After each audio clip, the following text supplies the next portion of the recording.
হাতের আঙ্গুল ফুটালে কি কি ক্ষতি আপনার লাইফে হতে পারে, বিশেষ করে যারা হাতের আঙ্গুল ফুটায় তাদের কিন্তু রোগ হওয়ার সম্ভাবনা রয়েছে। নবীজি সাল্লাল্লাহু আলাইহি ওয়াসাল্লাম কিন্তু নামাজের ভিতরে হাতের আঙ্গুল ফুটাতে নিষেধ করে দিয়েছেন। বর্তমান চিকিৎসা বিজ্ঞান, আমি হয়রান হয়ে গেলাম, ১৫০০ বছর আগে নবী সাল্লাল্লাহু আলাইহি সাল্লাম নামাজের ভিতরে আঙ্গুল ফুটাতে নিষেধ করে দিয়েছেন। আর বর্তমান চিকিৎসা বিজ্ঞান যখন এটা নিয়ে গবেষণা করতে লাগলো, তখন তারা দেখলো এই হাতের আঙ্গুল ফুটালে আমরা অনেক, বিশেষ করে অনেকেই টায়ার্ড হয়ে যায় এবং আঙ্গুল ফুটালে তারা নিজের কাছে একটু ভালো বোধ করে এবং নিজের কাছে একটু ভালো লাগে। অনেকের ভিতরেই এই অভ্যাসটা রয়েছে, ম্যাক্সিমাম পিপল যারা রয়েছে অনেকের ভিতরে এই একটা অভ্যাস রয়েছে, আমরা হাতের আঙ্গুল ফুটাই।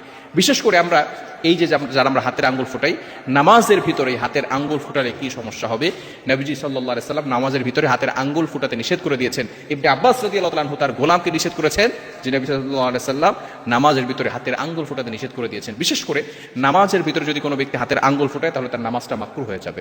ভালো করে খেয়াল রাখেন, বিশেষ করে এই মাসলাটা মনে রাখেন, যারা নামাজের ভিতরে হাতের আঙ্গুল ফুটাবে তাদের নামাজ মাকরুহ হয়ে যাবে। যদি নামাজের ভিতরে কেউ হাতের আঙ্গুল ফোটে তাহলে তার মনোযোগটা নষ্ট হয়ে যাবে, তার নামাজের ভিতরে মনোযোগ থাকবে না। আপনি নামাজে দাঁড়িয়েছেন, আপনি বলছেন ইয়াকা না'বুদু ওয়া ইয়াকা নাস্তাঈন, I worship you, I ask you for help, Allah তোমার ইবাদত করি, তোমার কাছে সাহায্য চাই।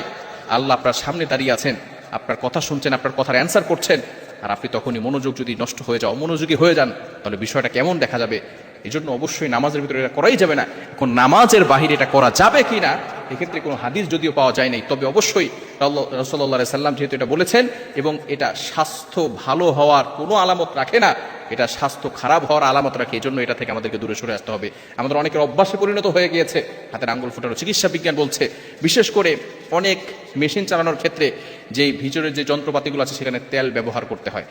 তেল যখন ব্যবহার করতে হয়, আস্তে আস্তে যদি তেল যদি সরে যায়, তেল যদি নষ্ট হয়ে যায়, তাহলে কিন্তু ভিতরের ইঞ্জিনটাও নষ্ট হয়ে যায়। ঠিক তদ্রূপভাবে আমাদের এই শরীরের ভিতরে কিছু পদার্থ রয়েছে, কিছু ক্যালসিয়াম রয়েছে, এই বারবার যখন আমরা আঙ্গুল ফুটাতে যাই তখনও কিন্তু সেখানে একটা চাপ পড়ে এবং সেখানের যে পদার্থগুলো আছে সেগুলো নষ্ট হয়ে যাওয়ার সম্ভাবনা আছে এবং অনেক বড় রোগ হওয়ার সম্ভাবনা আছে। বোঝা গেল নবীজি সাল্লাল্লাহু আলাইহি ওয়াসাল্লামের যে সুন্নাহগুলো রয়েছে এগুলোর ভিতরেই একজন মুসলমানের শান্তি রয়েছে। এজন্য আমরা প্রত্যেকটা সুন্নতকে ভালো করে ফলো করার চেষ্টা করব। সুন্নাহ of eating, Sunnah of sleeping, প্রত্যেকটা বিষয় আমরা ভালো করে আদায় করার চেষ্টা করব। আমরা নবী সাল্লাল্লাহু আলাইহি ওয়াসাল্লামের সুন্নতকে কেন আঁকড়ে ধরবো, এটা আল্লাহ তাআলা নিজেই বলে দিয়েছেন। আল্লাহ পাক রব্বুল আলামিন ৩ নম্বর পারা ১৩ নম্বর পৃষ্ঠার ৩-৪ নম্বর লাইন সূরা আলে ইমরানের 31 ৩১ নম্বর আয়াতে রব্বুল আলামিন বলেন, কুল ইন কুনতুম তুহিব্বুনাল্লাহা ফাত্তাবিউনি ইউহিব্বুকুমুল্লাহ ওয়া ইয়াগফির লাকুম যুনুবাকুম ওয়াল্লাহু গফুরুর রহিম।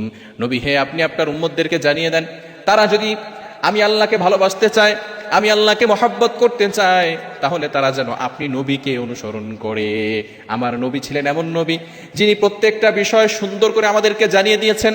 আপনি কিভাবে টয়লেটে পরিষ্কার পরিচ্ছন্ন হবেন সেখান থেকে শুরু করে আপনি বাইতুল্লাহর ঘরে গিয়ে কিভাবে নামাজ পড়বেন, প্রত্যেকটা জিনিস আমাদেরকে হাতে কলমে শিখিয়ে দিয়েছেন। আল্লাহু আকবার! কেন ইমাজিন দ্যাট, আপনি কল্পনা করতে পারছেন? সব কিছু আমাদেরকে শিখিয়ে দিয়েছেন। বর্তমানে চিকিৎসা বিজ্ঞান রাসূল সাল্লাল্লাহু আলাইহি সাল্লামের এই সুন্নতকে গবেষণা করতে গিয়ে তখন চিকিৎসা বিজ্ঞানরা চিন্তা করতে লাগলো, সেই ১৫০০ বছর আগে কোনো সায়েন্স ছিল না, কোনো প্রযুক্তি ছিল না, কোনো ল্যাব ছিল না, তখন মুহাম্মদ সাল্লাল্লাহু আলাইহি সাল্লাম এই কথাগুলো বলেছেন, আর এটার ভিতরেই কল্যাণ রয়েছে। বোঝা গেল মুহাম্মদ মিথ্যা কথা বলে নাই, প্রত্যেকটা কথা মুহাম্মদ আল্লাহর পক্ষ থেকে বলে। সুতরাং আল্লাহ সত্য, কোরআন সত্য, মুহাম্মদ সাল্লাল্লাহু আলাইহি সাল্লাম সত্য। সুতরাং আমরা কালেমা পড়ে মুসলমান হয়ে যাই, বলেন সুবহান।